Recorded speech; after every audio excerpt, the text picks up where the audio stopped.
Hello friends, welcome back to my channel. मैं हूं आपकी फ्रेंड वर्षा। आज की इस वीडियो में यहाँ पर हम बात करेंगे बीएड एंट्रेंस एग्जाम के लिए कॉमर्स के प्रैक्टिस सेट की। ये प्रैक्टिस सेट हम चैप्टर वाइज डिस्कस करेंगे, तो आपको सारे चैप्टर्स के प्रैक्टिस सेट मिलेंगे, तो आपकी तैयारी बहुत अच्छे से हो जाएगी।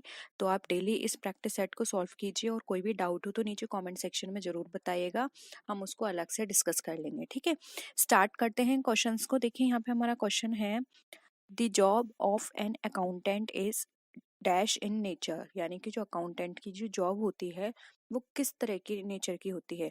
एनालिटिकल, क्लरिकल, रूटीन या फिर नन ऑफ दिस। बताइए क्या होगा answer.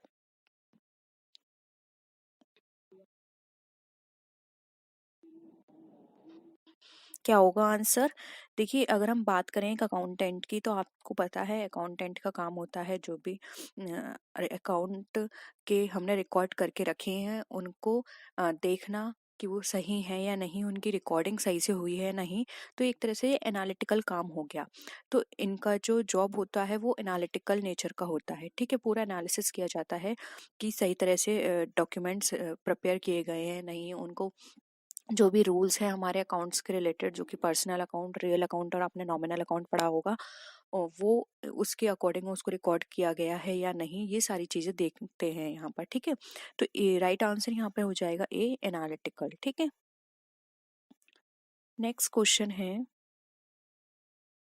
Which of the following items is treated as tangible fixed assets. अब आपको बताना है इसमें से कौन सा आइटम है जो कि हम टेंजिबल फिक्स्ड असेट की तरह ट्रीट करते हैं। Goodwill, land and building, trademark या कॉपीराइट। सिंपल है, जल्दी से आंसर करिए।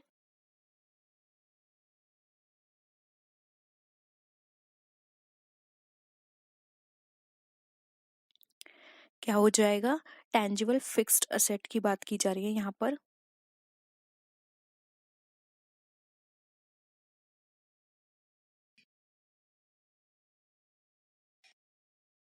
देखिए यहाँ पर टेंजिबल फिक्स्ड असेट में क्या आ जाएगा हमारा, land and building fix asset है और ये टेंजिबल भी है। ठीक है, तो ऑप्शन बी यहाँ पे हमारा राइट आंसर हो जाएगा। ट्रेडमार्क, कॉपीराइट, गुडविल, ये सब क्या है, इंटेंजिबल है, इनको हम टच नहीं कर सकते, जबकि हम लैंड एंड बिल्डिंग को टच कर सकते हैं। बहुत ही सिंपल क्वेश्चन था। नेक्स्ट क्वेश्चन पे आइए। The information involved in the annual financial statement of an enterprise pertains to, यानी कि आपको इसमें बताना है ऐसी कौन सी एक, अगर हम बात करें एंटरप्राइज के लिए, तो वहाँ पे फाइनेंशियल स्टेटमेंट के लिए कौन कौन सी इंफॉर्मेशंस प्रोवाइड की जाती हैं। Individual, business, enterprise, the economy as a whole, business industry या फिर नन ऑफ द अबव। किससे रिलेटेड इंफॉर्मेशंस होती हैं।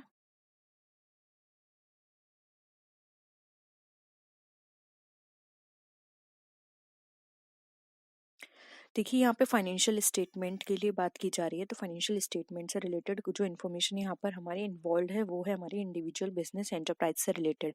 यानी कि एक इंडिविजुअल बिजनेस किस तरह से रन कर रहा है, कैसा उसका काम है, कौन कौन से मेथड फॉलो किए जा रहे हैं, ये हमें फाइनेंशियल स्टेटमेंट से पता चलते हैं। ठीक है, ऑप्शन ए यहाँ पे हमारा राइट आंसर है। नेक्स्ट क्वेश्चन पे आइए। अब इस क्वेश्चन में आपको बताना है कि कौन सा स्टेटमेंट हमारा करेक्ट है। पहला स्टेटमेंट बोल रहा है कि जो कि अकाउंटिंग है वो हमारा सिर्फ बिजनेस ट्रांजेक्शन्स की रिकॉर्ड को रिकॉर्ड करता है केवल। सेकंड ऑप्शन हमारा बता रहा है कि amount owing to outsiders other than proprietor is called capital, यानी कि कोई भी ऐसा अमाउंट जो कि आउटसाइड से लिया गया है प्रोप्राइटर को छोड़कर, तो वो हमारा कैपिटल है। थर्ड ऑप्शन हमारा बोल रहा है debit means decrease in assets, यानी कि डेबिट का मतलब होता है असेट्स में डिक्रीज आ जाना, यानी कमी आ जाना। या फिर डी ऑप्शन है हमारा accounting is the language of business. बताइए कौन सा ऑप्शन हमारा यहाँ पे करेक्ट है।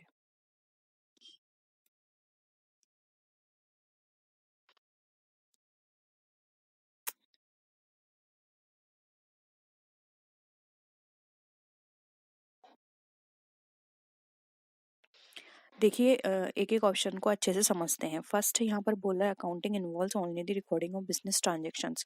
ये तो ऑप्शन बिल्कुल गलत हो गया, क्योंकि अकाउंटिंग में रिकॉर्डिंग, क्लासिफाइंग, समराइजिंग ये सारी चीजें आती हैं। सिर्फ रिकॉर्ड करना हमारे अकाउंटिंग का पार्ट नहीं है, इसलिए ये कट गया। सेकेंड है अमाउंट, कैपिटल की बात करें, और आपको पता है कैपिटल वो अमाउंट होता है जो कि एक ओनर या फिर एक प्रोपराइटर अपने बिजनेस में लगाता है, वो उसके लिए कैपिटल है, तो ये भी कट गया। फिर है debit mean decrease in assets. Debit mean decrease in assets ये नहीं होता। डेबिट का मतलब होता है हमारे एक्सपेंसेस, डेबिट का मतलब होता है हमारा लॉस। ठीक है। नेक्स्ट है accounting is the language of business. ये बिल्कुल करेक्ट है, क्योंकि अकाउंटिंग हमारी बिजनेस की लैंग्वेज को बताता है। ठीक है, तो ऑप्शन क्या हो जाएगा हमारा, फोर्थ करेक्ट हो जाएगा। आई होप ये क्वेश्चन आपको क्लियर है। नेक्स्ट क्वेश्चन पे आइए। Which accounting concept is also known as periodicity assumption. अब यहाँ पर आपको बताना है अकाउंटिंग किस अकाउंटिंग कॉन्सेप्ट में हम पीरियोडिसिटी अजम्पशन को लेते हैं। Money measurement concept, going concern concept, accounting period concept, या फिर अकाउंटिंग एंटिटी कॉन्सेप्ट, बताइए। ये सारे कॉन्सेप्ट आपको पता है ना? अगर नहीं पता है तो प्लीज बता दीजिए, हम इसको एक एक करके डिस्कस कर लेंगे। बहुत सिंपल है।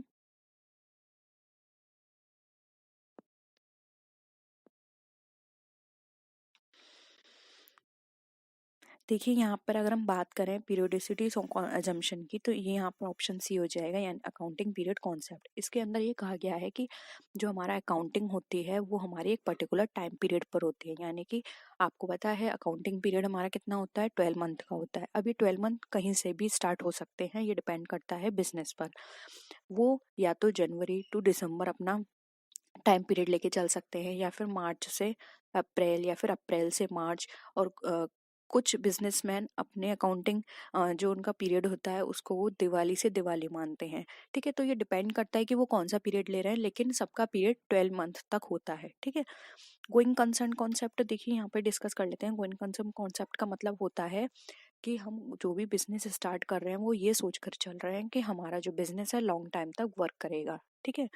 मनी मेजरमेंट कॉन्सेप्ट में होता है कि उन ट्रांजैक्शंस को इंक्लूड किया जाता है जिनको हम मनी में मेजर कर पाए, यानी कि वो मॉनेटरी एस्पेक्ट में होने चाहिए।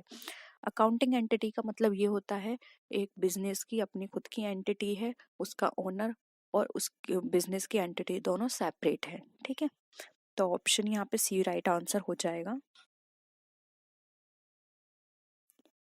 नेक्स्ट क्वेश्चन पे आइए। Revenue is generally recognised at the point of sale, which principle is applied here in. बताइए। जो रेवेन्यू है वो हमारा जनरली सेल के समय रिकॉग्नाइज किया जाता है, तो ये प्रिंसिपल हमारा क्या बताता है, किसके अंदर है? कंसिस्टेंसी, मैचिंग, रेवेन्यू रिकॉग्निशन, या फिर कॉस्ट प्रिंसिपल।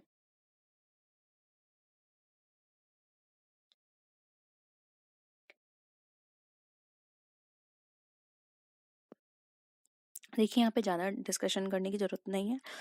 हम यहाँ पर साफ देख सकते हैं रेवेन्यू रिकॉग्निशन के अंदर ये हमारा बात कही गई है। रेवेन्यू रिकॉग्निशन का मतलब होता है जहाँ पर हम ये रेवेन्यू को देख पाएँ कि हमारी सेल हुई है, यानी कि हमें कुछ रिसीव हुआ है, यानी कि हमने कुछ ना कुछ सेल किया है। अब वो चाहे कुछ सेल किया हो, चाहे हमने अपनी सर्विस सेल की हो। ठीक है। मैचिंग का मतलब होता है डेबिट और क्रेडिट मैच होने हैं, यानी कि दोनों साइड मैच होनी है।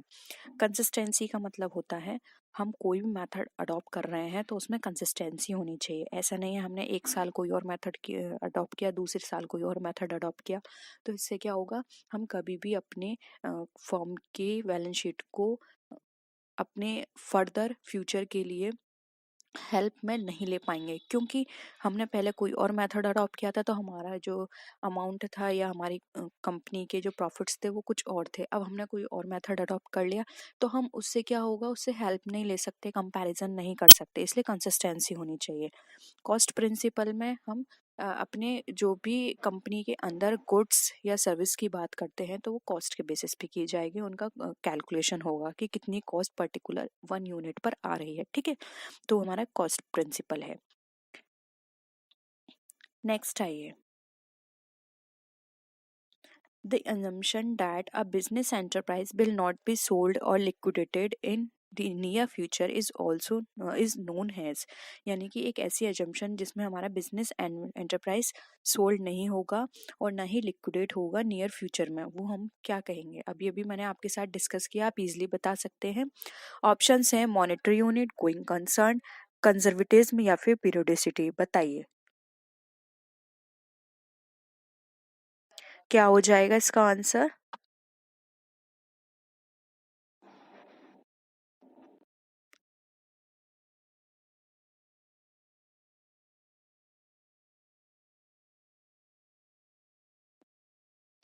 देखिए यहाँ पर अगर हम बात करें तो इसका राइट आंसर हो जाएगा बी, गोइंग कंसर्न। क्योंकि अभी भी मैंने कहा कि गोइंग कंसर्न में हम ये एजम्पशन लेके चलते हैं कि हमारा बिजनेस जो है वो लॉन्ग टाइम तक चलेगा, हम इसको ना ही सोल्ड करेंगे और ना ही हम इसको शट डाउन करेंगे, ना ही लिक्विडेट करेंगे, ठीक है। लॉन्ग टर्म तक हम इसको चलाएंगे, ठीक है। तो ऑप्शन बी यहाँ पे हमारा गोइंग कंसर्न राइट आंसर हो जाएगा। नेक्स्ट क्वेश्चन है companies must prepare financial statement at least yearly due to the assumptions of, यानी कि कंपनी जो है वो अपने फाइनेंशियल स्टेटमेंट प्रिपेयर करेगी ईयरली बेसिस पर, अब वो कोई भी टाइम पीरियड हो।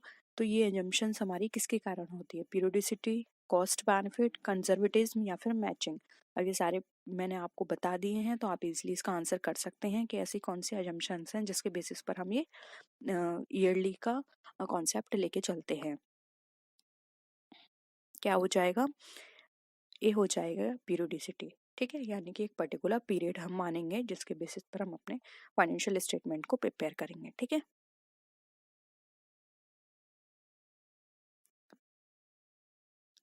नेक्स्ट आइए,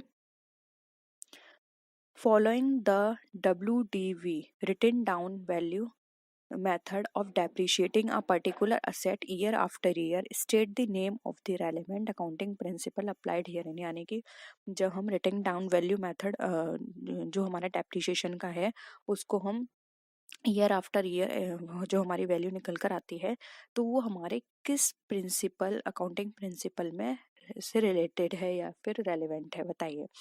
कंजर्वेटिज्म प्रिंसिपल की बात करती है, materiality principle, full disclosure principle या फिर कंसिस्टेंसी प्रिंसिपल।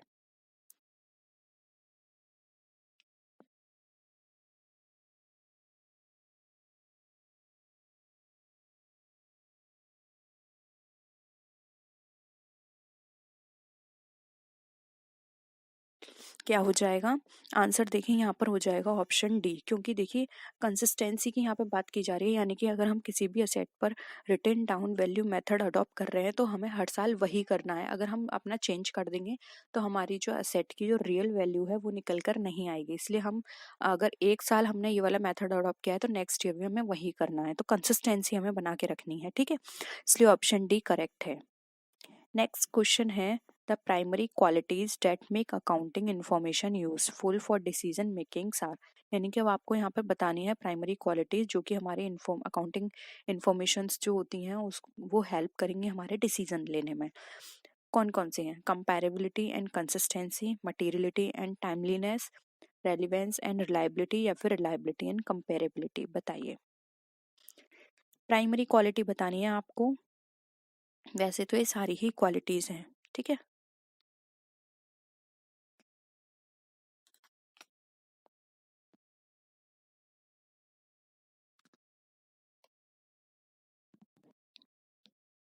क्या हो जाएगा? देखिए कंपेरेबिलिटी एंड कंसिस्टेंसी ये तो होनी ही चाहिए, लेकिन ये प्राइमरी नहीं है। इससे हम ये नहीं कह सकते कि हमारी जो इन्फॉर्मेशन है बिल्कुल सही है। मटेरियलिटी एंड टाइमलीनेस भी बिल्कुल करेक्ट है, लेकिन यहाँ पर एक पॉइंट दे रखा है रेलिवेंस एंड रिलायबिलिटी, यानी कि जो भी इंफॉर्मेशन है रेलिवेंट है और रिलायबल है। यानी कि अब जो भी इंफॉर्मेशन आप कलेक्ट कर रहे हो वो आपके लिए बिल्कुल करेक्ट है, वो आपकी रिलायबल भी है, यानी कि वो आगे चेंज नहीं होगी, रेलेवेंट भी है। तो इससे क्या होगा, ये बाकी की जो रिमेनिंग है वो अपने आप वर्क करेंगी। रिलायबल होगी तो कंपैरिजन में हेल्प होगी, ठीक है। और रिलेवेंट होगी तब भी कंपैरिजन में हेल्प होगी, टाइमलीनेस भी होगा उसके अंदर। इसलिए यहाँ पे रेलेवेंस एंड रिलायबिलिटी हमारा प्राइमरी क्वालिटी है। ऑप्शन सी यहाँ पे हमारा करेक्ट हो जाएगा। होप यहाँ पर सारी चीजें अब तक जितने भी क्वेश्चन हमने डिस्कस किए हैं आपको क्लियर हैं। फिर भी कोई भी पॉइंट या कोई भी वर्ड में आपको दिक्कत है तो आप प्लीज बता दीजिएगा, एक एक चीज आपको क्लियर होनी चाहिए, अभी काफी टाइम है एग्जाम के लिए, तो दे आप देख लीजिएगा। नेक्स्ट है which of the following equation is correct, आपको बताना है इसमें से कौन सी इक्वेशन करेक्ट है। Assets equal to liabilities minus capital, B है हमारा assets equal to capital minus liabilities, C है assets equal to liabilities plus capital, and D है हमारा assets equal to external equities. बताइए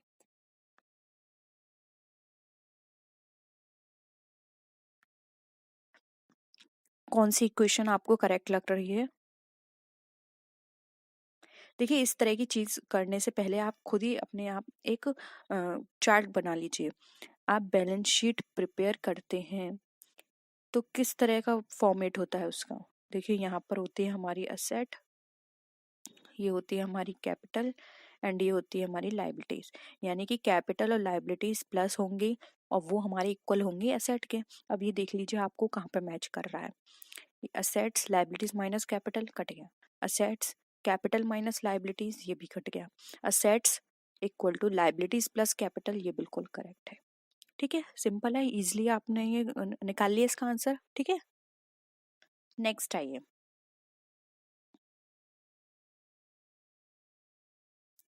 The liabilities of a firm are rupees 6,000 and the capital of the proprietor is rupees 4,000. The total assets are, बहुत ही simple है। अभी जो मैंने आपको chart बताया था उसके बेसिस पे आप इसका आंसर निकाल लीजिए। 6,000 होगा असेट्स की वैल्यू, 2,000, 10,000 या फिर 5,000। बताइए क्या होगा आंसर। सिंपल है, इस तरफ हमारे आती है लाइबिलिटीज एंड कैपिटल, कितना हो गया 10,000, और जी इस तरह तरफ जो हमारी लाइबिलिटीज का पोर्शन असेट्स के बराबर होना चाहिए, तो यानी कि असेट्स हमारी कितनी है, ये भी हमारी 10,000 है। ऑप्शन सी यहाँ पे राइट आंसर हो गया। ठीक है, नेक्स्ट क्वेश्चन है if a firm borrows as sum of money then there will be, यानी कि अगर कोई जो फर्म है वो बोरो करती है अमाउंट को, तो वो हमारे लिए क्या है। कैपिटल में इंक्रीमेंट है, कैपिटल में डिक्रीमेंट है, या फिर कोई भी इफेक्ट नहीं पड़ेगा, या फिर नन ऑफ दिस। बताइए।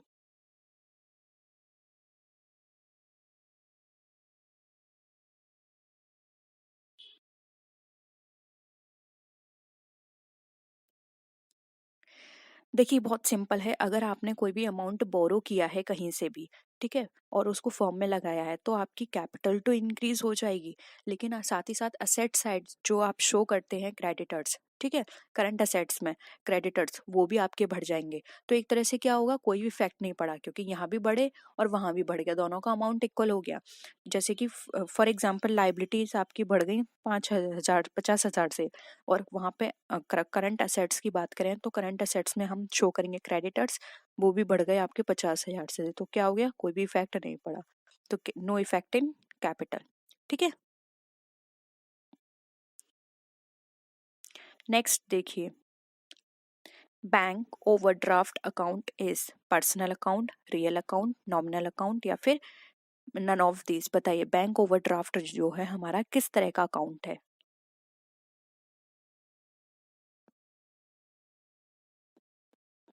मैंने ये सारे अकाउंट्स आपको बहुत अच्छे से समझाए हैं, तो आपको खुद पता होना चाहिए पर्सनल में क्या आता है, रियल में क्या आता है, नॉमिनल में क्या आता है। और अगर आप नए हैं, आपको नहीं पता, तो प्लीज बता दीजिएगा, एक बार और अच्छे से मैं डिस्कस कर लूंगी। ठीक है, देखिए बैंक ओवरड्राफ्ट की बात करें तो यहाँ पर ऑप्शन ए राइट आंसर हो जाएगा। बैंक ओवरड्राफ्ट हमारा पर्सनल अकाउंट में कंसिडर किया जाता है, इसलिए ऑप्शन ए यहाँ पे हमारा राइट आंसर है। ठीक है, नेक्स्ट क्वेश्चन पे आइए। Drawings account of the proprietor is, यानी कि कोई भी प्रोप्राइटर का जो ड्राइंग अकाउंट है वो क्या है, पर्सनल, रियल, नॉमिनल, या फिर नन ऑफ दीज।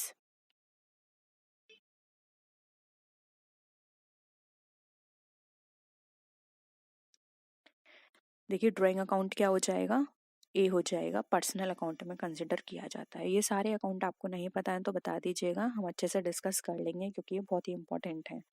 4 से 5 क्वेश्चंस यहाँ से आते हैं आपके एग्जाम में। Bank account is personal account, real account, या फिर नॉमिनल अकाउंट।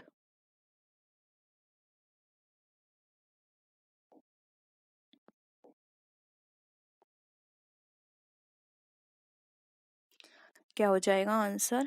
ए हो जाएगा, पर्सनल अकाउंट। बैंक अकाउंट हमारा पर्सनल अकाउंट में कंसिडर किया जाता है। नेक्स्ट है purchase account is real account, nominal account या फिर पर्सनल अकाउंट।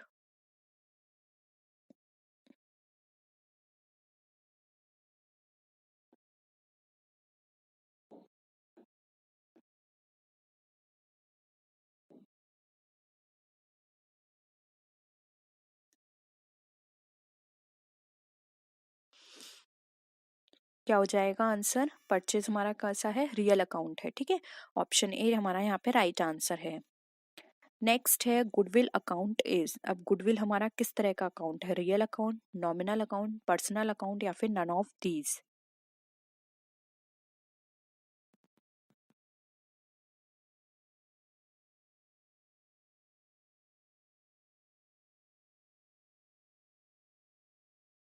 गुडविल कौन सा हो जाएगा? गुडविल हमारा है रियल और कौन सा? इंटेंजिबल, क्योंकि टच नहीं कर सकते इसलिए रियल इंटेंजिबल अकाउंट्स है। ऑप्शन ए यहाँ पे हमारा करेक्ट है। नेक्स्ट है bad debts recovered account is. अब बैड डेट हमारे रिकवर हो रहे हैं तो ये हमारे किस तरह का अकाउंट है? पर्सनल है, नॉमिनल है, रियल है या फिर नन ऑफ दीज। देखिए इस तरह के क्वेश्चंस आप तभी पढ़ पाएंगे जब आपको पर्सनल अकाउंट, नॉमिनल और रियल इन सब के बारे में पता होगा, ठीक है।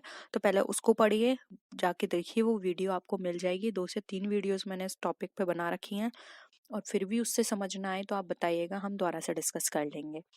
ऑप्शन यहाँ पे कौन सा हो जाएगा? बी, ये हमारा नॉमिनल अकाउंट है, क्योंकि ये हमारा क्या है? बैड डेट हमारा किस तरह का अकाउंट है? लॉस में आता है हमारा, ठीक है। नेक्स्ट है इंटरेस्ट एक्रूड अकाउंट इज। अब कोई भी इंटरेस्ट अक्रूड अकाउंट है वो हमारा किस में कंसिडर करते हैं? पर्सनल अकाउंट में, रियल अकाउंट में, नॉमिनल अकाउंट में या फिर नन ऑफ दीज।